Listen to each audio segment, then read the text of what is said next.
तो पिछले एपिसोड में हमने देखा कि कैसे गोया थाम के साथ अपनी चीज़ें सॉर्ट आउट करने के बाद अपने घर आती है और अपने घर पे थाम की माँ को देखती है। थाम की माँ को देखते ही वो शॉक हो जाती है, वो कुछ बोल नहीं पाती। जैसे ही गोया घर के अंदर एंटर करती है सब लोग उसकी तरफ ही देखने लग जाते हैं, थाम की माँ, उसके फैमिली वाले। तभी गोया थाम की माँ को हेलो करती है। तभी गोया के पापा उसकी इंट्रोडक्शन थाम की माँ के साथ कराने लगते हैं। तभी थाम की माँ कहती है कि मैं इसे जानती हूँ बहुत अच्छी तरीके से। वो गोया को बताने लगते हैं तो गोया भी सेम चीज़ कहती है कि मैं भी इन्हें बहुत अच्छी तरह से जानती हूँ। गोया के पापा थोड़ी देर के लिए कंफ्यूज हो जाते हैं। वो गोया की तरफ देखते हैं कि आखिर ये सब चल क्या रहा है। गोया की माँ भी वही देख रही होती है, पर दोनों में से कुछ कोई बोलने को तैयार ही नहीं था। तभी गोया मिस रोजेलिन यानी कि थाम की माँ से पूछती है कि आप यहाँ पर क्या कर रही है, आप यहाँ पर क्यों आई है। तो थाम की माँ उससे पहले तो देखती है और कहती है तुम्हें देखकर लगा ही था तुम ऐसे ही किसी शेडी किसी छोटी सी जगह से बिलोंग करती होगी। गोया को ये सुनकर गुस्सा आता है पर गोया ज़्यादा रिप्लाई नहीं देती। थाम की माँ बोल रही होती है क्या तुम्हें ऐसी छोटी सी जगह में रहने में अनकंफर्टेबल फील नहीं होता, ये इससे सड़ी हुई सी जगह कैसे रह लेती हो तुम लोग यहाँ पर। तो गोया कहती है इधर उधर की बातें करना बंद कीजिए और आप जो बात करने आई है उस पर सीधा मुद्दे पे आइए। ये सुनने के बाद रोजेलिन कहती है ठीक है तो मैं सीधा पॉइंट पर आती हूँ। मेरे बेटे का पीछा छोड़ने के लिए तुम क्या लोगे? तुम जितना कहोगी उतना अमाउंट मैं तुम्हें ब्लैंक चेक पर लिख के दे दूँगी, बस मेरे बेटे का पीछा छोड़ दो। मेरे बेटे का बहुत अच्छा फ्यूचर है, वो तुम्हारे पीछे बर्बाद कर रहा है और मैं ये नहीं चाहती। ये लो चेक और मेरे बेटे का पीछा छोड़ दो। ये सुनने के बाद गोया को बहुत ज़्यादा गुस्सा आता है। गोया बहुत ज़्यादा गुस्से में थी। गोया के माँ बाप भी रोजेलिन की तरफ देखते रहते हैं कि वो ये सब क्या बोल रही है। तभी गोया कहती है पहली बात, मेरा और आपके बेटे का कोई रिलेशनशिप नहीं है, हम लोग किसी रिलेशनशिप में नहीं है और ना ही कपल है, हम बस दोस्त है। और दूसरी बात, आप जो ये सब चीज़ें कर रही है, आप कह रही है कि आप अपनी फैमिली के लिए कर रही है, पर किसी और को रिश्वत देकर खरीदना, अपने बेटे से दूर करना, उसकी खुशी को उससे दूर करना कैसी फैमिली हुई। ये बात सुन के रोजेलिन को बहुत ज़्यादा गुस्सा आता है। उनकी आर्ग्यूमेंट चल रही होती है। तभी गोया की माँ को बहुत ज़्यादा गुस्सा आता है। वो टेबल पर अपना हाथ पटकती है और सबको कहती है बस हो गया, चुप करो। वो रोजेलिन से कहती है तुम्हारी आखिर प्रॉब्लम क्या है, तुम ऐसे कैसे बात कर सकती हो मेरी बेटी के साथ। तुम्हें क्या लगता है तुम सब चीज़ें खरीद सकती हो, सब इंसानों को भी खरीद सकती हो? समझती क्या हो अपने आप को तुम्हें क्या लगता है तुम अमीर हो तो कहीं की परी हो जो तुम हम लोगों को कुछ भी बोल दोगी? हम गरीब है पर भिखारी नहीं है जो तुम अपने पैसे फेंक कर हमें ख़रीदना चाहती हो। ये बात सुन के रोजेलिन कहती है आखिर दोनों में फ़र्क ही क्या है। तो गोया की माँ कहती है कि सारे इंसान इक्वल होते हैं, तुम किसी के साथ ऐसा बिहेव नहीं कर सकती हो, किसी को ऐसा नहीं कह सकती हो। तो थाम की माँ कहती है कोई भी इक्वल नहीं होता, जिसके पास पैसा है उसके पास पावर है, तुम जैसे गरीबों के पास नहीं। ये सुन के गोया की माँ को बहुत ज़्यादा गुस्सा आता है। टेबल पर एक फ़िश सॉस रखी हुई थी, वो फ़िश सॉस का पॉट उठाती है और सीधा थाम के माँ के ऊपर फेंक देती है। थाम की माँ ने वाइट कोट पहना हुआ था, फ़िश सॉस उनके सारे कपड़ों के ऊपर लग जाता है, उनके मुंह के ऊपर लग जाता है, पर वो कुछ रिएक्ट नहीं करती। उनका सेक्रेटरी आगे बात करने आता है पर वो उन्हें रोक देती है। तभी गोया शॉक हो जाती है कि उसकी माँ ने ऐसा कर दिया। सारे लोग शॉक हो जाते हैं, उसका भाई भी शॉक में ही था। रोजेलिन कुछ नहीं कहती, वो अपना मुंह साफ कर लेती है। तभी गोया की माँ कहती है अगर तुम इक्वालिटी की बात कर रही हो तो ये भी सुन लो कि सुबह जो तुम बाथरूम में जाके बिजनेस करती हो सब लोगों की स्मेल एक जैसी ही होती है। ऐसा नहीं है कि तुम अमीर हो तो तुम्हारी स्मेल अच्छी है और हमारी बुरी, सबकी स्मेल एक ही होती है, इससे तुम्हारी इक्वालिटी पता चलती है। ये बात सुन के थाम की माँ को हंसी आ जाती है, वो उस पर हंसने लगती है। ये देख के गोया की माँ को बहुत ज़्यादा गुस्सा आता है। रोजेलिन उससे कहती है कि तुम्हारे जैसे सड़े हुए घर में रहने से अच्छा है मैं अमीर बन के बाथरूम में सेम बिज़नेस कर लूँ।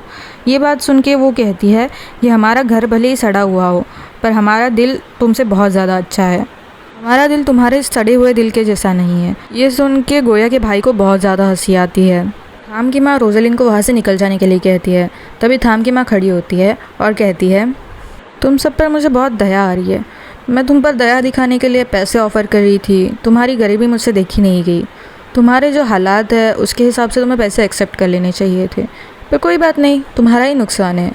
तुम्हारी स्टूपिड डिग्निटी रखो अपने पास, अपने बैग पैक करके रखे हैं वो लेकर निकल जाओ, समझे। वो गोया की तरफ देख के कहती है तुम मेरे थाम के वर्दी नहीं हो, तुम्हारी औकात नहीं है थाम को डेट करने की, तो थाम के आसपास भटकना बंद कर दो। सुनकर गोया की माँ कहती है तुम कोई नहीं होती मेरी बेटी की डिग्निटी कैसी है और कैसी नहीं डिसाइड करने वाली। मेरी बेटी क्या करेगी वो उसकी चॉइस है, तुम्हारी नहीं, अब निकलो यहाँ से। ये सुनने के बाद वो वहाँ से चली जाती है।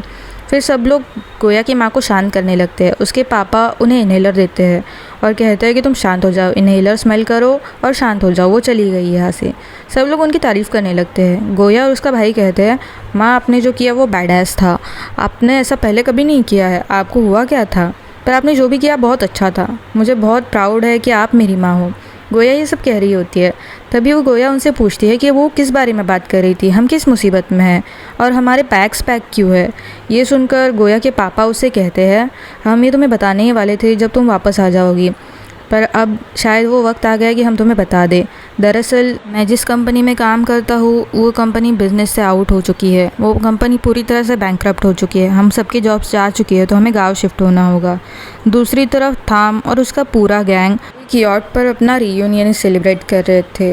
थाम और सब बहुत खुश थे। केविन कहता है, ये बहुत टाइम के बाद हमारा एक ऑफिशियल रीयूनियन है F4 का। ये सुन के सब लोग हंसने लग जाते हैं, वो लोग बहुत एंजॉय कर रहे थे।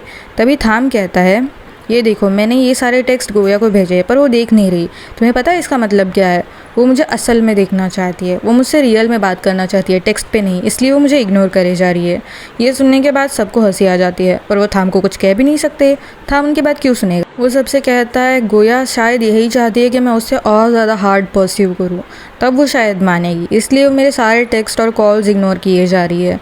वो रैन से पूछता है कि क्या मुझे सच में ऐसा करना चाहिए, तो रैन कहता है, तुम्हें करना चाहिए, ये सुन के पढ़ाई पे फोकस करो। वो उसके लिए खाना लगाती है और वापस पार्ट टाइम जॉब ढूंढने लग जाती है। वो पहले से ही बहुत सारी जॉब कर रही थी। वही दूसरी तरफ थाम उसके पुराने घर की तरफ जाता है और उसकी बेल बजाता है। वो कंटिन्यू बेल बजाता रहता है। उसे लग रहा था कि गोया उसे जानबूझ के इग्नोर कर रही है। वो गेट के ऊपर छलांग मार के भी देखता है कि शायद वो घर में होगी, तो अगर मैं उसे देख लूँगा तो वो बाहर आ जाएगी। ये सोच के वो वापस से वहाँ पर देखने लग जाता है, पर गोया वहाँ थी ही नहीं। दूसरी तरफ दूसरे दिन गोया एक डिश वॉशर का काम कर रही थी। गोया को जो भी पॉसिबल था वो सारे काम ले रही थी। उसे पैसों की बहुत ज़्यादा ज़रूरत थी, पर वो थाम से कुछ नहीं कह रही थी। थाम उसकी फ्लावर शॉप में जाता है और उसके बॉस से कहता है कि अगर गोया आए तो उसे ये नोट दे देना और कहना थाम ने दिया है। उसका बॉस इसकी बात मान लेता है और कहता है, ठीक है मैं उसे दे दूँगा। गोया तभी फ्लावर शॉप में आती है, पर थाम वहाँ से जा चुका होता है। वो नोट एक रजिस्टर पे रखता है। गोया आती है और उसके बॉस से पूछती है कि अभी मुझे दूसरे जॉब पर जाना है, तो मैं यहाँ पर काम फिनिश करके मैं वहाँ पर जा सकती हूँ। तो वो कहता है, ठीक है बस ये फाइल्स रख दो। वो नोट के बारे में भूल जाता है। वो नोट गिर जाता है। उस नोट पर लिखा था कि गोया जल्दी से कॉल बैक करो। अगले दिन फिर से थाम सारे क्लासरूम्स देखता है, पर गोया किसी भी क्लासरूम में नहीं थी। सारी लड़कियां थाम को देखकर पागल हो जाती है। वो चिल्लाने लगती है कि थाम आया है, थाम आया है। थाम फिर से फ्रस्ट्रेट हो जाता है कि गोया उसे इग्नोर क्यों कर रही है, इतना भी इग्नोर नहीं करना था। थाम बहुत गुस्से में था। वो चिल्लाने लगता है कि आखिर गोया है कहाँ, मैंने कितने दिन से उससे बात नहीं की, वो मुझे इतना इग्नोर क्यों कर रही है। वो काविन को कॉल करके कहता है कि तुम वहाँ पे फ्लावर शॉप पे जाओ और कानिंग से पूछो कि गोया कहाँ पर है। काविन फ्लावर शॉप पे जाता है।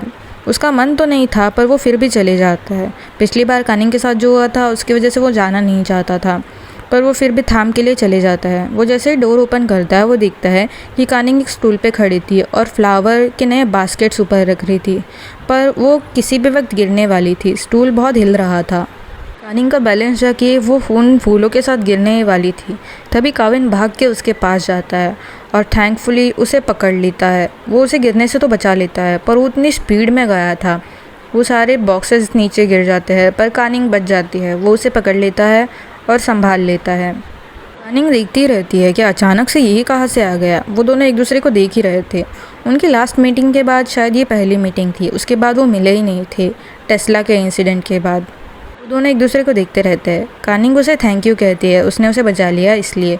तो वो कहता है कि वो तो उसका काम ही है हमेशा कानिंग को बचाना। कानिंग कहती है, अब इतना भी टीज़ करने की ज़रूरत नहीं है, तुमने बचाया उसके लिए थैंक यू। वैसे तुम यहाँ पर कर क्या रहे हो। तो वो कहता है, कुछ नहीं, बस तुमसे मिलने आया था। और तुम इन फूलों के साथ क्या कर रही हो। तो वो कहती है कि हमारे बॉस ने नए फूल मंगवाए, वो सोच रहे हैं कि हम इसका गार्लैंड बना के बेचें। तो वो कहता है, एक अच्छा गार्लैंड बनाना इतना भी इजी नहीं है, तुम चाहो तो मैं तुम्हें सिखा सकता हूँ। तो वो कहती है, क्या तुम सच में सिखा सकते हो। तो वो कहता है, हाँ, अगर मैं तुम्हारा बॉयफ्रेंड नहीं बन सकता तो क्या हुआ, तुम्हारा टीचर तो बन सकता हूँ। वो बात कर ही रहे होते हैं कि वो फूल नीचे गिर जाते हैं। तभी वो उससे पूछती है कि अब सच सच बताओ तुम यहाँ पर कर क्या रहे हो। तो काविन कहता है, कुछ नहीं, मैं गोया के लिए थोड़ी चिंता कर रहा था। वो है कहाँ पर, उससे कई दिनों से कांटेक्ट नहीं हो रहा, क्या वो कहीं बाहर गई है। वो थाम, तुम्हें पता है थाम के बारे में, थाम कैसे बिहेव करता है जब उसके मन के हिसाब से कोई बात नहीं होती। तो कानिंग कहती है, गोया यहीं पर है, वो कहीं नहीं की है। उसके माँ बाप कंट्री साइड शिफ्ट हो गए हैं क्योंकि उन पे कुछ फाइनेंशियल प्रॉब्लम्स थी। गोया ने कई सारे जॉब ले लिए हैं, इसलिए वो स्कूल भी नहीं जा रही है। वो बस अपने फाइनेंशियल खर्चा सुधारने की कोशिश कर रही है। उसके माँ बाप सारा सामान पैक करके उनके गाँव वाले घर में गए और ये वाला घर उन्होंने बेचने के लिए रखा है। का भाई और वो यहाँ पर रह रहे, पर उसके भाई के स्कूल के ब्रेक चालू होती है, वो भी वहाँ पर शिफ्ट हो जाएगा। और गोया अकेले अपना सहारा बनने के लिए यहाँ पर सारे जो जितने भी पॉसिबल जॉब्स है वो सब कर रही है, बस अपनी फाइनेंशियल स्टेबिलिटी बनाने के लिए। उसके माँ बाप तो गाँव में है, पर वो दोनों यहाँ पर है। फिर भी गोया को चांस ही नहीं मिल रहा कि वो सारे काम एक साथ कर ले, इसलिए वो शायद थाम से भी नहीं कह रही। अगर वो थाम से कहेगी तो थाम के बारे में तुम्हें पता है, वो उसकी मदद करने के लिए किसी भी हद तक जाएगा। और गोया अपनी सेल्फ रिस्पेक्ट नहीं खो सकती। ये सब तुम्हारी दोस्त की माँ की वजह से हो रहा है। ये सुनते ही काबिन शौक हो जाता है और उससे पूछता है दोस्त की माँ की वजह से मतलब? तो वो कहता है कि तुम्हें नहीं पता कि थाम की माँ वहाँ पर गई थी और उससे थाम को छोड़ने के बदले पैसे ऑफ़र किए थे। ये सुनने के बाद काविन को थोड़ी थोड़ी चीज़ें समझ आती है। वो उससे पूछता है कि तुम बता सकते हो कि गोया के पापा जिस कंपनी में काम करते हैं उसका नाम क्या है? तो वो उसे नाम बताती है। तभी दूसरी ओर थाम गुस्से में अपनी माँ के ऑफिस में चला जाता है और उनसे पूछता है कि ये सब करके आपको मिल क्या रहा है? आपने जानबूझकर ये सब किया ना? तो थाम की माँ कहते हैं किस बारे में बात कर रहे हो, मुझे नहीं पता, जो कहना है सीधे सीधे कहो। वो अपना कुछ काम कर रही थी, तभी थाम सारे पेपर्स और डॉक्यूमेंट्स उन्हें दिखाकर कहता है आपने जानबूझकर ये सब किया, आपने जानबूझकर उनकी कंपनी खरीदी और उनको वहाँ से निकाल दिया ना। तब थाम की माँ को समझ आता है कि वो गोया के बारे में बात कर रहा है। थाम की माँ उसे कहती है मैं बस अपने बेटे और अपने परिवार को एक स्ट्रेट लाइन में ला रही हो। उस लड़की के पीछे तुम पागल हो चुके हो, तुम अपना सब कुछ बर्बाद करने पे तुले हो और मैं तुम्हें सब कुछ बर्बाद करने नहीं दे सकती। कंपनी को बनाने के लिए मैंने बहुत मेहनत करी है, तुम्हें जाकर ये कंपनी संभालनी है। अगर तुम उस लड़की के साथ रहोगे, उसमें इन्वॉल्व रहोगे, तो ये सब कभी नहीं कर पाओगे। तभी थाम उसके हाथ में जो डॉक्यूमेंट्स थे वो अपनी माँ को दिखाकर कहता है अगर आपको मेरी चिंता थी तो आपने उन लोगों को बर्बाद करने का क्यों ठान लिया है? आपने जानबूझकर उनकी कंपनी खरीदी और उन्हें वहाँ से निकाल दिया। आपने ऐसा क्यों किया? आप मुझसे बात कर लेती, आप कुछ और सोल्यूशन निकाल लेते, आपको इस हद तक जाने की कोई ज़रूरत नहीं थी। तभी टिया वहाँ पर आती है, वो उनकी बातें सुन रही होती है। टिया को इन सब चीज़ों के बारे में थोड़ा थोड़ा पता था, पर वो जानबूझ के कुछ कह नहीं रही थी क्योंकि वो अपनी माँ के अगेंस्ट नहीं जा सकती थी। थाम उनसे लड़ रहा था। थाम कह रहा था आप चाहे जितनी भी कोशिश कर लीजिए, आप मेरे और गोया के बीच में कभी भी नहीं आ सकती। गोया जैसी और कोई भी नहीं है, वो आपके इन चालों से नहीं डरने वाली।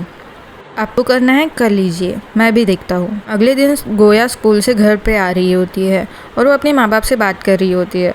वो लोग गांव में थे तो वो लोग वहाँ के अपडेट्स उसे दे रहे थे। गोया उनसे बात कर ही रही होती है, तभी वो कहते हैं कि तो आपने न्यूज़ देखी, न्यूज़ में तुम्हारा भाई आ रहा था। तो वो कहती है कैसी न्यूज़?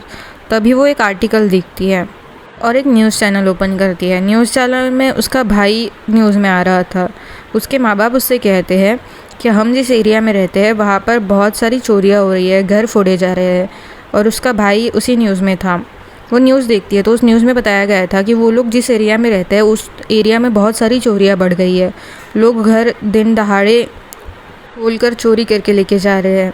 उसका भाई वहाँ वीडियो फुटेज में था, इसलिए वो कह रही थी कि उसका भाई टीवी में आ रहा है। गोया कहती है क्या सच में उसे ये सब करने की क्या ज़रूरत थी? वो स्कूल छोड़ के ये सब कर रहा है। वो अपनी आंखें घुमाने लगती है। वो बहुत फ्रस्ट्रेट हो गई थी। एक तो वो पहले ही बहुत सारे काम कर रही थी, ऊपर से ये सब। वो कहती है मैं अपना ध्यान रख लूँगी, इन चोरियों से फ़र्क नहीं पड़ता, मैं अपना ध्यान रख सकती हूँ। और वो कॉल कट कर देती है। तभी उसे महसूस होता है कि कोई उसके पीछे है। वो डर जाती है, पर वो ऐसा दिखाती नहीं है। वो अपने पाउच में हाथ डालती है और वहाँ से बहुत जान लगा के भागने लगती है। वो बहुत ज़ोर से और बहुत स्पीड से भागती है वहाँ से, पर वो जो इंसान उसका पीछा कर रहा था वो भी उसके पीछे पीछे भागता है। वो भाग के आगे जाती है और एक डंपस्टर के पीछे छुप जाती है। वो जो इंसान पीछे भाग रहा था वो उसे पकड़ नहीं पाता। वो आजू बाजू देखने लगता है कि आखिर वो गई कहाँ, पर गोया एक डंपस्टर के पीछे छुपी हुई थी जिस पर उसका ध्यान नहीं जाता। गोया पहले झाँक के देखती है कि क्या वो आदमी सच में चला गया। उसके कंफर्मेशन होने के बाद वो वहाँ से निकलने लगती है और अपने घर की तरफ जाने लगती है। वो रास्ते से जा ही रही थी, पर उसे अभी कंफर्म नहीं था कि वो इंसान चला गया या अब भी पीछा कर रहा है। वो डर डर के अपने घर पे जा रही थी कि वापस उसके साथ भी कोई चोरी वोरी ना हो जाए। वो अपने घर के ताले खोलने ही वाली होती है कि तभी उसे लगता है कि उसके पीछे कोई है। वो देखने ही वाली होती है उसे पता था कि शायद कोई तो है और वो अटैक करने के लिए बिल्कुल रेडी थी। वो जैसे ही अटैक करने के लिए पीछे, लात मारने के लिए पीछे होती है, वहाँ पर थाम खड़ा हुआ था, पर उसे पता नहीं था। थाम ने उसके कंधे पर हाथ रखा।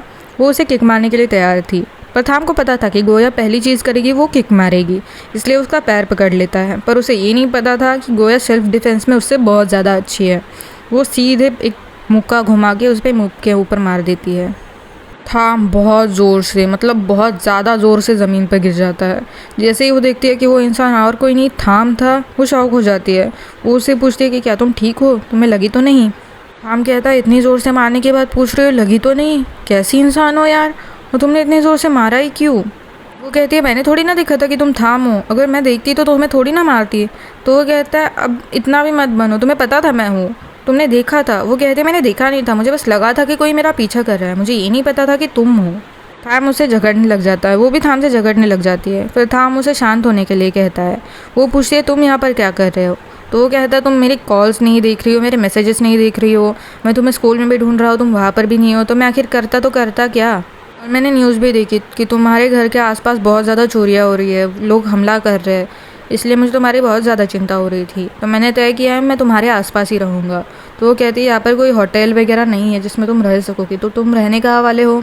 तो वो कहता है मैं थाम हूँ, मुझे होटल वोटल की ज़रूरत नहीं है, होटल नहीं हुआ तो क्या हुआ, मैंने अपना इंतज़ाम खुद कर लिया है, मैं तुम्हारे आसपास ही रहूँगा। तो वो कहती है आसपास से तुम्हारा क्या मतलब है। फिर उसका ध्यान उस बोर्ड की तरफ जाता है।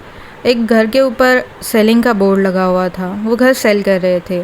तभी थाम जाकर वो बोर्ड उतार देता है और गोया समझ जाती है कि इस इंसान ने अभी कुछ तो किया है।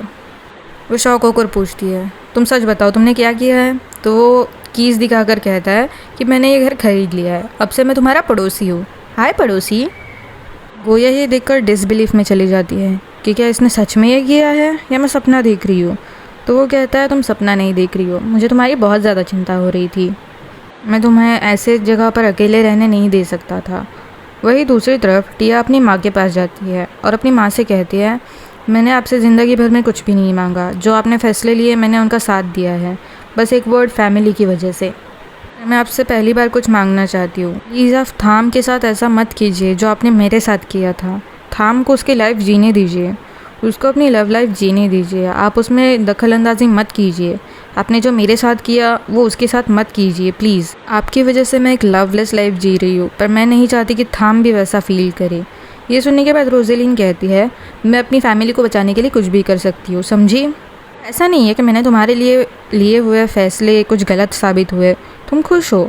तो वो कहती है कि आपको सच में लगता है कि मैं खुश हूँ। इस बात पर रोज़ेलिन कुछ भी नहीं कहती। दूसरी ओर गोया थाम का घर देख के चिल्लाने लगती है ये क्या समझ रखा है तुमने, ये कैसा घर है, तुमने पहली बात तो यहाँ पर मूव इन किया ही क्यों, तुम्हें किसने कहा था, मैं ठीक थी। तो थाम उससे कहता है कि ये एक वेकेशन हो, मैं ऐसा समझो, इसलिए मैंने घर खरीदा है। वो बहुत प्यारे तरीके से कहता है कि गोया भी रेजिस्ट नहीं कर पाती, वो कन्विंस हो जाती है।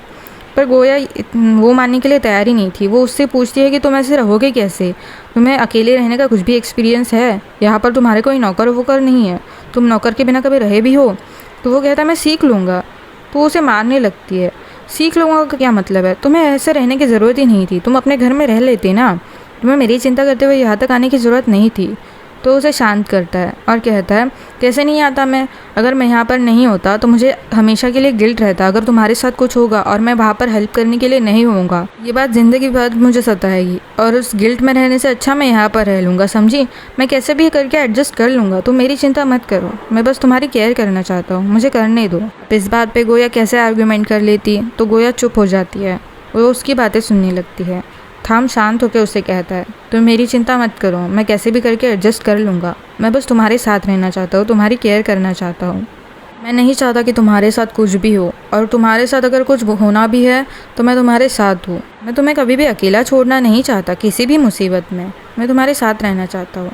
ये बातें सुनने के बाद गोया पिघल जाती है, पर वो उससे कहती है वो सब तो ठीक है, पर तुम ये बताओ तुम दूसरों की चिंता करने से पहले खुद की कर लोगे, तुम्हें अकेले रहना आता भी है। तो वो कहता है कुछ बात नहीं, मैं सीख लूँगा।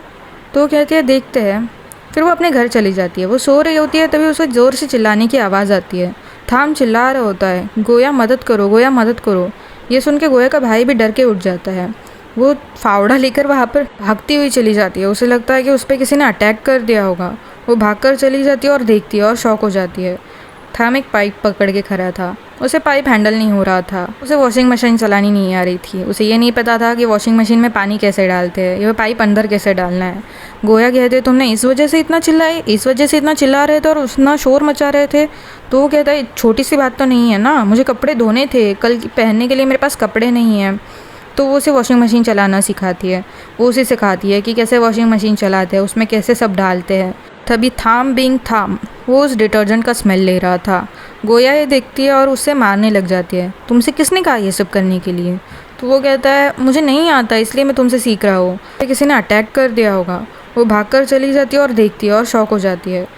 थाम एक पाइप पकड़ के खड़ा था। उसे पाइप हैंडल नहीं हो रहा था। उसे वॉशिंग मशीन चलानी नहीं आ रही थी। उसे ये नहीं पता था कि वॉशिंग मशीन में पानी कैसे डालते हैं, ये पाइप अंदर कैसे डालना है। गोया कहते तुमने इस वजह से इतना चिल्लाए, इस वजह से इतना चिल्ला रहे थे और उतना शोर मचा रहे थे। तो वो कहता है छोटी सी बात तो नहीं है ना, मुझे कपड़े धोने थे, कल पहनने के लिए मेरे पास कपड़े नहीं हैं। तो वो उसे वॉशिंग मशीन चलाना सिखाती है। वो उसे सिखाती है कि कैसे वॉशिंग मशीन चलाते हैं, उसमें कैसे सब डालते हैं। तभी थाम बिंग थाम वो उस डिटर्जेंट का स्मेल ले रहा था। गोया ये देखती है और उससे मारने लग जाती है। तुमसे किसने कहा ये सब करने के लिए? तो वो कहता है मुझे नहीं आता, इसलिए मैं तुमसे सीख रहा हूँ। फिर गोया सोने चली जाती है। फिर से थाम चिल्लाने लगता है कि गोया मदद करो, गोया मदद करो। गोया को लगता है कि सच में इस बार कोई तो मुसीबत है, शायद थाम मुसीबत में है। वो वापस झाड़ू लेकर वहाँ पर पहुँच जाती है मारने के लिए। वो वहाँ पर देखती है तो वहाँ पर एक कॉकरोच बैठा हुआ था और उसके पीछे थाम छुपा हुआ था। थाम को कॉकरोच से बहुत ज़्यादा डर लगता है, इसलिए वो गोया को मदद के लिए बुला रहा था। गोया वापस डिसअपॉइंट हो जाती है। इसे मैंने यहाँ पर रहने के लिए दिया ही क्यों? मुझे इसे पहले ही भगा देना चाहिए था, पर वो ये सब कुछ कह नहीं पाती। थाम वहाँ से चिल्ला रहा होता है उस कॉकरोच को भगाओ, उस कॉकरोच को भगाओ, मुझे उससे डर लगता है। गोया उस कॉकरोच को पकड़ने की बहुत कोशिश करती है। वो कटोरा लेके उस कॉकरोच के पीछे भागती है उसे पकड़ने के लिए, पर वो कॉकरोच उसके हाथ नहीं आता। ऊपर से थाम चिल्ला रहा था उस कॉकरोच को पकड़ो और यहाँ से निकालो, मैं उस कॉकरोच के साथ नहीं रह सकता। फाइनली गोया उसे पकड़ लेती है और थाम शांत हो जाता है। गोया उसे पकड़ती है और थाम के पास लेकर आती है, उसके मुंह के पास लेकर आती है और कहती है रख लो तुम्हारा कॉकरोच, उसके साथ ही रहो। थाम डर जाता है। वो दोनों मस्ती करने लगते हैं। गोया कॉकरोच लेके उसके पीछे भागने लगती है और थाम कहता है कि नहीं, उसे बाहर फेंक दो, पर गोया उसकी बात नहीं सुनती। गोया वापस अपने घर जाकर सोने लगती है। तभी थाम फिर से चिल्लाता है। ग्लकाओ भी डर के उठ जाता है। गोया वापस से भागती है देखने के लिए कि अब क्या हुआ है। तो थाम ने अपनी शर्ट इस्त्री करते हुए जला दी थी। ये देख के गोया को और ज़्यादा गुस्सा आता है। गोया की नींद ही पूरी नहीं हो रही थी। गोया जैसे ही 5 मिनट के लिए सोने जाती है, थाम 5 मिनट बाद चिल्ला देता है। वो अपनी शर्ट को लेकर इतना ज़्यादा परेशान था। गोया परेशान हो गई थी। वो कटोरा लेकर आई थी, उसे लगा वापस कॉकरोच होगा और अपने सर पे मारने लगी। और थाम ड्रामेटिक बन रहा था। उसने वो शर्ट जहाँ से फटी हुई थी वहाँ से अपने गले में लगा ली और फिर शर्ट को उठा के पटकने लगा। गोया ये देख के पागल होने लगी थी। वो वापस सोने गई, इस बार तकिया लेकर, पर थाम चिल्लाया जा रहा था गोया गोया हेल्प करो, हेल्प करो। गोया सो ही नहीं पा रही थी। हर 5 मिनट बाद बस थाम के घर पर जाकर देख रही थी कि थाम को क्या हुआ है। वो सोने की कोशिश कर रही थी कि तभी 5-5 मिनट बाद थाम चिल्ला रहा था। वो सो ही नहीं पा रही थी। वो रात भर जाग ही रही थी, यह इधर से उधर, इधर से उधर यही कर रही थी। उसे सोना नसीब ही नहीं हो रहा था। अगले दिन गोया अपनी नींद पूरी किए बिना स्कूल चली जाती है और कानिंग से वीडियो कॉल पर बात कर रही होती है। कानिंग उसे समझाती है कि शांत रहो, कुछ नहीं, सब ठीक हो जाएगा। तभी कुछ लड़कियां चिल्लाने लगती है। गोया आसपास देखती है तो उसे पता चलता है कि थाम का बर्थडे आने वाला है, इसलिए उसके पोस्टर्स जगह लगे हुए हैं और वो पोस्टर्स देख के लड़कियां पागल हो रही है। थाम के बर्थडे के लिए 2 दिन बचे थे। गोया थाम के पोस्टर्स को देख देख के पागल हो रही थी। उसे और ज़्यादा गुस्से चढ़े जा रहा था। जहाँ देखो वहाँ पर थाम ही थाम लगा हुआ था। वो पहले से ही परेशान हो गई थी और ये देख के उसका पारा कहीं के कहीं चला गया था। वो बहुत गुस्से में थी। दूसरी तरफ थाम अपने नए घर पे था। उसने अपने दोस्तों को बुलाया था। तभी टिया का कॉल आया था। टिया उससे कहती है कि इस बार तुम्हारे बर्थडे की वजह से बहुत ज़्यादा केओस हो रहा है, तो संभल के रहना, गोया के साथ स्पेशली। दूसरी तरफ उसके दोस्त कह रहे थे कि तो इस बार तुम्हारा बर्थडे कुछ ज़्यादा ही सीरियसली नहीं लिया जा रहा है। तो वो कहता है कुछ नहीं, हर बार की तरह ये देखते हैं आगे क्या होता है। तो वो उनको कुछ खिलाने के लिए इंस्टेंट नूडल्स बनाने लगता है, क्योंकि उसके दोस्त पहली बार वहाँ पर आए थे और उसने ये इंस्टेंट नूडल्स गोया की फैमिली के साथ खाए थे। तो वो अपने दोस्तों को भी खिलाना चाहता था। वो बहुत प्यार से उनके लिए नूडल्स बना रहा था। उसने नूडल्स पैकेट से निकाले, उनका मिक्सचर भी निकाला सब बहुत परफेक्टली कर रहा था। उसने आखिरकार नूडल्स बना लिए और पूरा का पूरा पॉट लेकर उसके दोस्तों के सामने आ गया। उसके दोस्त खुशी से चिल्लाने लगे कि आज पहली बार थाम के हाथ का बना हुआ खाना हम खाने वाले हैं। वो पॉट निकालता है और दिखाता है कि उसने क्या बनाया। उसने बहुत टेस्टी से इंस्टेंट नूडल्स बनाए थे। इंस्टेंट नूडल्स देख के उसके दोस्त खुश हो जाते हैं कि थाम को कुकिंग आती है। वो लोग अपना अपना हिस्सा निकालने लगते हैं और खाना खाने ही वाले होते हैं। सब लोग अपना अपना बोल निकालते हैं और वो लोग अपने आप को सर्व करने वाले होते हैं। जैसे वो नूडल्स के अंदर हाथ डालते हैं खाने के लिए, थाम उन्हें रोक लेता है। वो उनका हाथ रोक लेता है और कहता है रुको, ये सब इनकम्प्लीट है। तो वो कहते हैं मतलब? तो थाम भागकर टीवी के पास चले जाता है और टीवी के एंटीनाज निकालता है। वो उस एंटीना को साफ़ करता है और वापस से लगा देता है और टीवी के ऊपर हाथ मारने लगता है टीवी चालू करने के लिए। ये सब देखकर उसके दोस्त शॉक हो गए थे कि आखिर ये कर क्या रहा है। तभी थाम उस एंटीना को वापस से लगा देता है और टीवी के ऊपर हाथ फिराता है। तभी टीवी चालू हो जाता है। उसके दोस्त उससे अजीब तरीके से देखने लगते हैं कि आखिर ये सब चल क्या रहा है। तो वो कहता है अब हुआ ना कंप्लीट, अब ये देखते देखते हम नूडल्स खाएंगे। उसके दोस्त डिसबिलीफ में चले जाते हैं कि आखिर ये कह क्या रहा है। उन्हें पहले तो यकीन नहीं होता, फिर वो लोग नूडल्स खाने लगते हैं और टीवी देखने लगते हैं और ख़ुद को इतना एंगेज कर लेते हैं कि वो टीवी शो के हिसाब से रिएक्ट कर रहे थे। वो लोग खाते खाते टीवी देख रहे थे और पूरी तरह से टीवी में गुम हो गए थे। वो वही प्रोग्राम देख रहे थे जो लास्ट टाइम थाम ने उसकी फैमिली के साथ देखा था। वो सब लोग टीवी एंजॉय कर रहे थे, सब लोग टीवी के हिसाब से रिएक्ट कर रहे थे। उन सबको मज़ा आ रहा था। फिर वो सब खाना खाने के बाद अपने अपने घर जाने के लिए निकलते हैं। गोया जैसे ही घर आती है वो देखती है कि उसकी तरफ एक इनविटेशन और एक ड्रेस रखी हुई थी जो कि टिया ने भेजी थी थाम की बर्थडे पार्टी के लिए। वो इनविटेशन देखती है और ड्रेस देखती है। ड्रेस बहुत ज़्यादा एक्सपेंसिव थी। वो सोच रही थी कि क्या उसे जाना चाहिए या नहीं जाना चाहिए। तभी उसका भाई कहता है अगर उन लोगों ने तुम्हें इन्वाइट किया है तो तुम्हें ज़रूर जाना चाहिए। वैसे भी थाम तो तुम्हारा दोस्त है ना, तो उसे अच्छा ही लगेगा अगर तुम उसकी बर्थडे पार्टी में जाओ। ये सुनने के बाद वो सोचने लगती है कि क्या उसे सच में जाना चाहिए या नहीं जाना चाहिए। पर ग्लकाव उसे कन्विंस कर लेता है कि अगर तुम नहीं जाओगी तो थाम को बहुत बुरा लगेगा। तुम उसकी इतनी अच्छी दोस्त हो, तुम्हें जाना चाहिए। ये सुनने के बाद गोया थोड़ी सी कन्विंस हो जाती है। ग्लकाव कहता है देखो, अगर तुम थाम को सच में अपना दोस्त मानती हो तो तुम्हें उसे खुशी में जाना चाहिए। ये सुनने के बाद वो कन्विंस हो जाती है। वो उसे बात कर रही होती है, नहीं चाहती थी तो गोया उसे रूम से बाहर निकाल देती है और उसे कहती है कि हम बाद में बात करेंगे। ग्लकाव वो ड्रेस देखता है। उस ड्रेस पे पूरा का पूरा खाना लगा हुआ था। वो ड्रेस बहुत पूरी तरीके से ख़राब हो चुकी थी। वो ड्रेस गोया को दिखाता है और गोया से कहता है ये ड्रेस तो अभी पहनने लायक नहीं रही है, तुम्हें इसे साफ़ करवाना होगा। गोया वापस टेंशन में चली जाती है कि इतनी एक्सपेंसिव ड्रेस कैसे रिपेयर करवाऊँ। वो एक लॉन्ड्री शॉप में चली जाती है, पर वो लॉन्ड्री वाला ड्रेस देखकर कहता है कि उसके बहुत ज़्यादा पैसे होंगे, पर गोया के पास इतने पैसे नहीं थे। पर वो लॉन्ड्री वाला उसकी बात सुनने के लिए तैयार ही नहीं था। तभी वहाँ से एक लड़का आता है और गोया को देखकर कहता है कि ये तुमसे ज़्यादा पैसे ले रहे हैं। इन रेट्स के हिसाब से उन्हें 300 रुपये लेने चाहिए, पर ये तुम्हें 800 बोल रहे हैं। ये जानबूझकर ऐसा कर रहे हैं, ये ओनर नहीं है। तो वो कहता है कि मैं ओनर नहीं हूँ तो क्या हुआ, मैं रेट्स डिसाइड कर सकता हूँ। तो वो कहता है अच्छा ठीक है, तो मैं ओनर को कॉल लगाता हूँ, फिर देखते हैं कि रेट्स क्या है। ये सुनने के बाद वो शॉपकीपर थोड़ा डर जाता है और तभी वो लड़का कहता है कि आपको कस्टमर के साथ ऐसा नहीं करना चाहिए, जो रेट है उसके हिसाब से दीजिए, वरना मैं आपके ओनर को कॉल करता हूँ। ओनर का नाम सुनते ही वो शॉपकीपर वापस लाइन पर आ जाता है और उसे कहता है ओनर को कॉल करने की ज़रूरत नहीं है, मैं ये ड्रेस साफ़ करके दे दूँगा और उसी चार्ज में 300 में। तो गोया खुश हो जाती है कि उसके पैसे बच गए। वो उस लड़के को थैंक यू कहने की कोशिश करती है। वो तो लड़का कहता है कि तुम्हें अगली बार से देख के बिज़नेस करना चाहिए, किसी के साथ भी बात करो तो देख के ही करो। वो लोग समझ जाते हैं। तो गोया उसे थैंक यू कहती है और वो लड़का वहाँ से चले जाता है। अगले दिन गोया अपनी फ्लावर शॉप में चली गई अपने पार्ट टाइम जॉब पर। कानिंग उससे पूछती है कि अगर थाम का बर्थडे आने वाला है तो तुमने क्या सरप्राइज़ प्लान किया। तो वो कहती है मुझे कोई गिफ्ट समझ में ही नहीं आ रहा, मैं जो सोचती हूँ मुझे कम ही लग रहा है, मुझे कुछ उसके लिए स्पेशल करना है। वो बहुत अच्छा लड़का है, मैं उसके लिए कुछ अच्छा करना चाहती हूँ। तो कानिंग उसे ब्रेसलेट्स दिखाती है और कहती है अगर तुम्हें कुछ अच्छा गिफ्ट देना ही है तो शायद तुम ये दे सकती हो। वो ब्रेसलेट्स बहुत ज़्यादा क्यूट थे, पर गोया कहती है ब्रेसलेट्स कॉमन हो जाएंगे, मैं कुछ उसके लिए स्पेशल करना चाहती हूँ, मैं खुद बनाना चाहती हूँ। ये सुनने के बाद कानिंग कहती है खुद बनाना चाहती हो, ये तो बहुत अच्छी बात है, तुम थाम कंसिडर कर रही हो राइट। तो वो कहती है ऐसी कोई बात नहीं है, मैं बस उसके बर्थडे के लिए कुछ स्पेशल करना चाहती हूँ। तो उसके बॉस उसे बताते हैं कि ज़रूर तुम्हें कुछ तो स्पेशल करना चाहिए, थाम ने तुम्हारी काफ़ी ज़्यादा मदद की है, वो तुम्हारे लिए बहुत कुछ कर रहा है। गोया ये सुनकर सोच में पड़ जाती है कि उसे क्या करना चाहिए। गोया जैसे ही अगले दिन स्कूल जाने के लिए निकलती है, वो देखती है कि थाम ने उसके भाई को रेडी कर दिया था स्कूल जाने के लिए और उनके लिए नाश्ता भी बना दिया था। उसने एक टोस्ट बनाया था जिसमें उसने कंडेंस मिल्क डाला था, जिसमें उसने चिकन बनाया था, पर चिकन ज़्यादा कम और मकड़ी ज़्यादा लग रही थी।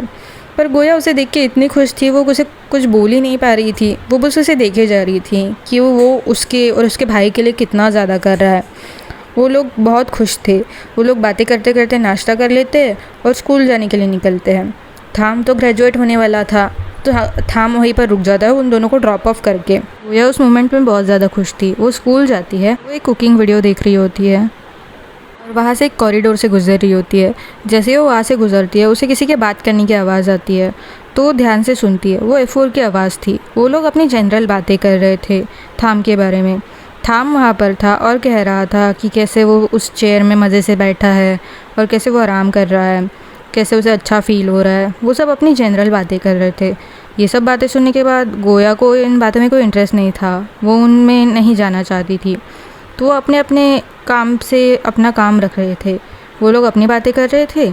कविन उनसे बातें कर रहा था कि कैसे उन्होंने वो चेयर डोनेट की है, तो वो लोग अपने मज़े उठा रहे थे। गोया ये सब बातें इग्नोर करके वहाँ से जाने लगती है, पर तभी उसे एक बात सुनाई देती है जो कि उसे वहीं पर रोक लेती है। वो ध्यान से सुनती है तो थाम उसके दोस्तों से कह रहा था कि ये गोया को ट्रिक करने का एक बहुत अच्छा आइडिया था।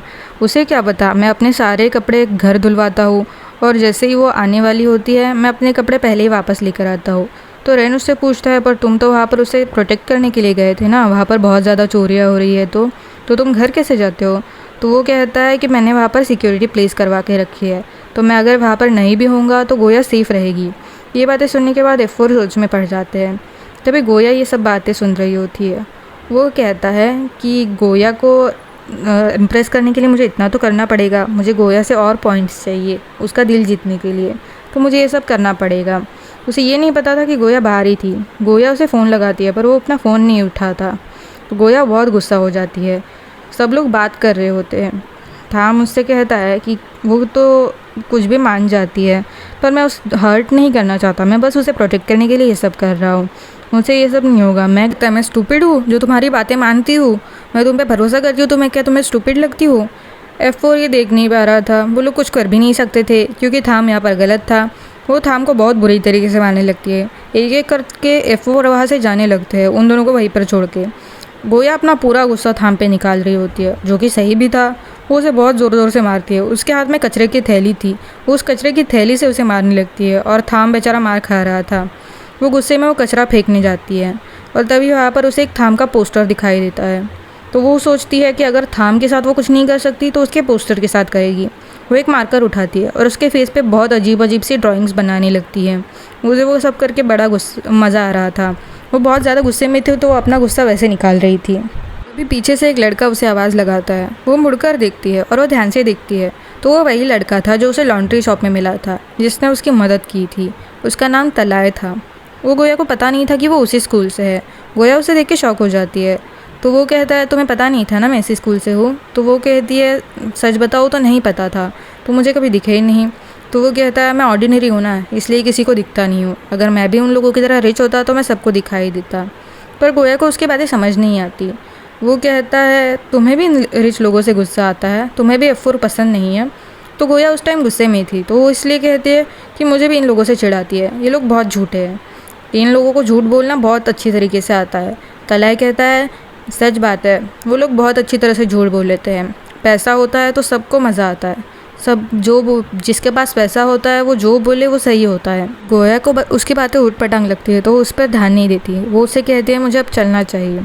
तलाय भी अपना कचरा वहाँ पर फेंक देता है और ध्यान से देखता है तो वो उस पोस्टर पर उसकी ड्राइंग्स दिखता है और गोया को रोक कर पूछता है, ये ड्राइंग्स तुमने करी है? गोया कहती है, हाँ बस ऐसे ही। तो वो कहता है, बहुत प्यारी ड्राइंग्स है, तुम्हें भी इन पर गुस्सा उतारना था क्या? तो वो कहती है, हाँ कहीं तो गुस्सा उतारना ही था, तो इस पोस्टर पे उतार दिया। तो तलाय कहता है, बस इतने से ही गुस्सा उतर गया और नहीं करना चाहोगी? वो उसके सामने पोस्टर पकड़ता है और उसे कहता है कि तुम इस पर पंच करो, जितना भी गुस्सा है इस पोस्टर पे निकाल दो। गोया उसकी बात से सहमत होती है और कहती है, सही बात है, जिस पर गुस्सा है उस पर ही उतारना चाहिए ना। और उस पोस्टर को बहुत ज़ोर से पंच करती है, जितनी ताकत है उतनी ताकत लगा के उसके फेस पे पंच करती है। गोया को ये सब करने में बहुत मज़ा आ रहा था, उसका गुस्सा उतर रहा था, वो खुश भी हो रही थी। तलाई भी उसे देखकर बहुत खुश हो रहा था। वो लोग हंस रहे थे, तभी वहाँ पर पीछे से उनकी एक टीचर आती है और उनसे पूछती है कि ये सब यहाँ पर चल क्या रहा है, तुम दोनों यहाँ पर क्या कर रहे हो। वो टीचर को देखकर डर जाते हैं, वो एक दूसरे की तरफ देखते हैं और हंसते हैं और वहाँ से भागने लगते हैं। वो दोनों पोस्टर वहीं पर फेंक देते हैं और टीचर से बचकर वहाँ से दोनों भाग जाते हैं और स्कूल से निकल जाते हैं। तलाय उसे अपनी स्कूटी पर उसके घर छोड़ देता है। वो उसे कहती है कि आज के लिए शुक्रिया, तुमने मेरा गुस्सा उतारने में बहुत मदद करी, तुम्हारा शुक्रिया। और लॉन्ड्री के लिए भी तुम्हारा शुक्रिया, तुमने उस दिन मेरे बहुत सारे पैसे बचाए। तो वो कहता है इन छोटी छोटी बातों पे गौर करना बंद कर दो और शुक्रिया कहने की ज़रूरत नहीं है, वैसे भी हम दोस्त हैं ना। उसकी ये बात गोया के मन में चली जाती है कि उसने ऐसा कैसे कह दिया कि हम दोस्त हैं, उनकी तो इतनी बातें भी नहीं हुई, ये बेयरली उनकी सेकंड मुलाकात थी। पर गोया उससे कुछ नहीं कहती। वो गोया उनके पास गई, उन्हें ग्रीट किया और उन्हें कहा कि मुझे ये ड्रेस नहीं चाहिए, मैं ये ड्रेस लौटाना चाहती हूँ। तो वो मेड कहती है ये तो तुम्हें टिया ने भिजवाई थी ना, अगर तुम पार्टी में पहन कर आओ इसलिए। तो गोया कहती है हाँ मैं जानती हूँ, पर मैं ये ड्रेस एक्सेप्ट नहीं कर सकती, मैं पार्टी में ज़रूर आऊँगी पर ये ड्रेस पहन कर नहीं, आप ये ड्रेस प्लीज़ वापस ले लीजिए। गोया उन्हें बहुत प्यार से समझाती है और वो मेड भी उसकी बात मान लेती है और वो ड्रेस वापस ले लेती है।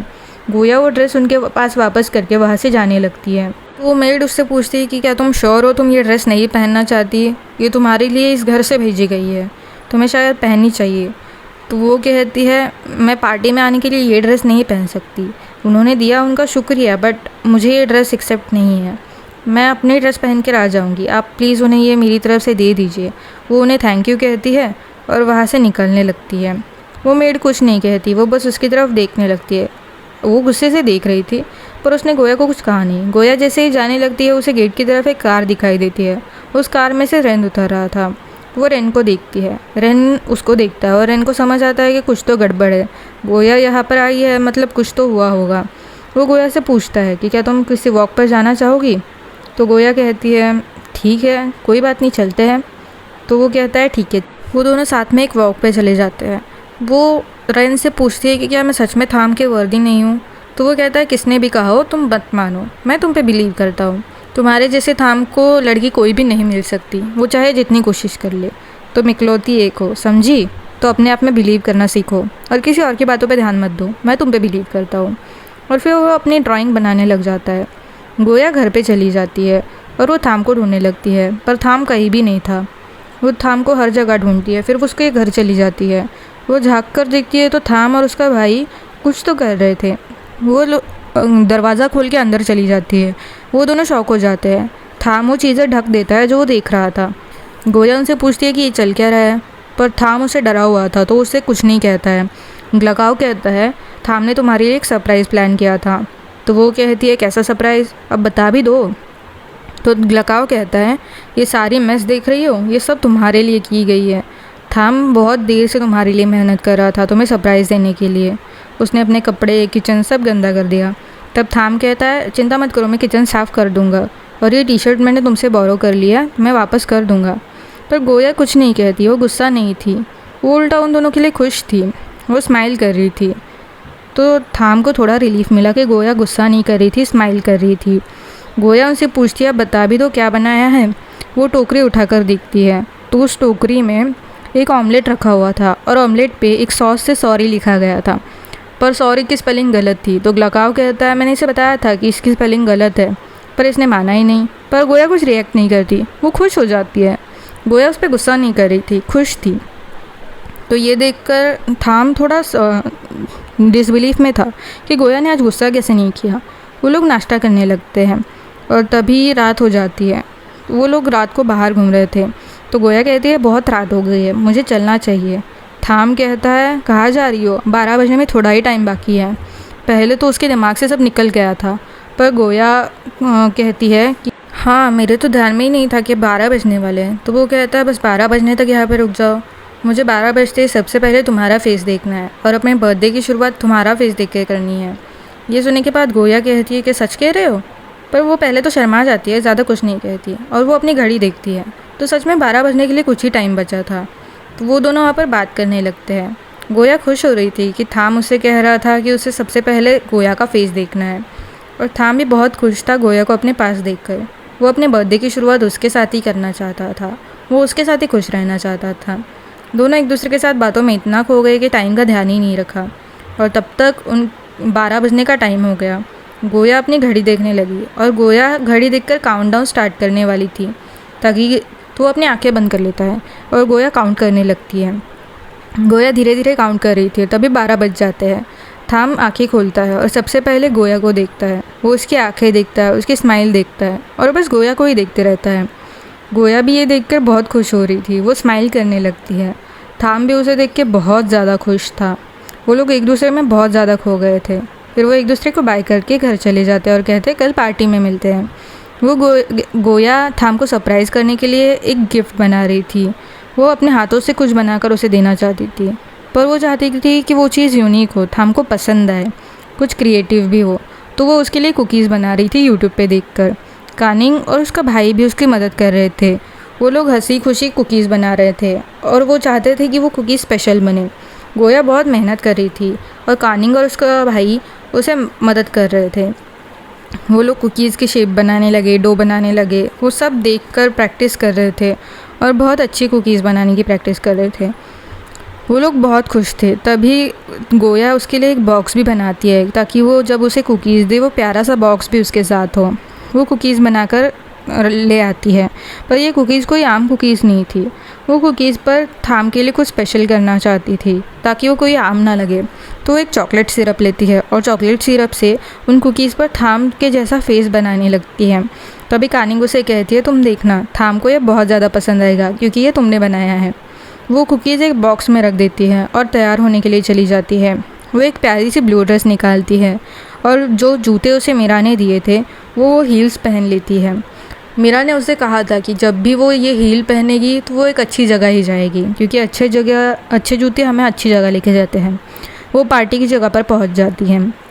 वो आसपास देखती है तो बहुत सारे अमीर लोग वहाँ पर खड़े हुए थे। गोया थोड़ी नर्वस हो जाती है। लोग बहुत बड़े बड़े तोहफे थाम के लिए लेकर आए थे, और वो बस कुकीज़ लेके आई थी। तभी थाम की माँ वहाँ पर आती है, और वो गोया से पूछती है तुम्हें शर्म नाम की चीज़ नहीं है, फिर भी मुँह उठा के चली आई। मैंने तुम्हारे घर पे तुम्हें इतना सुनाया, तुम पर किसी चीज़ का असर नहीं हुआ। तुम सच में बहुत शेमफुल लड़की हो, तुम्हें खुद पर शर्म आनी चाहिए। तुम्हें इतना सुनाने के बाद भी तुम मुँह उठा के यहाँ पर चले आने की हिम्मत की। गोया उनकी बातें सुन रही थी। वो पहले तो कुछ रिएक्ट नहीं करना चाहती थी। F4 भी ये सारी बातें सुन रहे थे, पर वो भी कुछ बीच में बोलना नहीं चाहते थे, क्योंकि थाम की माँ के खिलाफ़ कोई नहीं जा सकता था। थाम की माँ कंटिन्यू उसकी इंसल्ट करते रहती है, पर गोया आखिरकार पेशेंस अपना बाजू में रखकर उन्हें जवाब देती है। वो उसे कहती है किस बात की एम्बेरसमेंट, मैंने कुछ गलत नहीं किया कि किसी चीज़ से मैं एम्बेरस हो, और आप मेरे लिए एक स्ट्रेंजर है, और स्ट्रेंजर की बातें सुनकर मैं खुद को शेमफुल महसूस नहीं करूँगी। आपकी बातें मेरे लिए मायने नहीं रखती। वो गुस्से में वहाँ से चली जाती है। गोया एक राहत की सांस लेती है, और तभी F4 वहाँ पर आते हैं, और वो उससे कहती है जो आज तुमने किया है वो बड़े बड़े लोग नहीं कर पाए। थाम के माँ के खिलाफ़ जाने की कोई हिम्मत नहीं कर पाता, पर हम जानते हैं हमारी गोया तो बैडएस है। वो किसी के खिलाफ़ भी जाकर उसे उसकी औकात दिखा सकती है, और हमें तुम पर बहुत प्राउड है। तभी रेन उससे पूछता है कि क्या तुम थाम से मिली, तो वो कहती है नहीं, मैं अभी तक उससे नहीं मिली। तो वो उसे दिखाता है कि थाम वहाँ पर खड़ा है, तुम्हें जाकर उसे मिल लेना चाहिए। गोया कहती है कोई बात नहीं, मैं पार्टी के बाद उससे मिल लूँगी, उसे इम्पोर्टेंट लोगों से मिलना होगा अभी। तो वो उसे मिलने के लिए मना कर देती है। तभी काविन उसे उठा लेता है, और वो ज़ोर से चिल्लाने लगती है कि काविन मुझे छोड़ दो, नीचे उतार दो। तभी सारे लोगों का ध्यान उसकी तरफ जाता है। सब लोग उसकी तरफ देखने लगते हैं, तो गोया अपना मुँह छुपा लेती है। पर तभी उस थाम का ध्यान गोया की तरफ जाता है।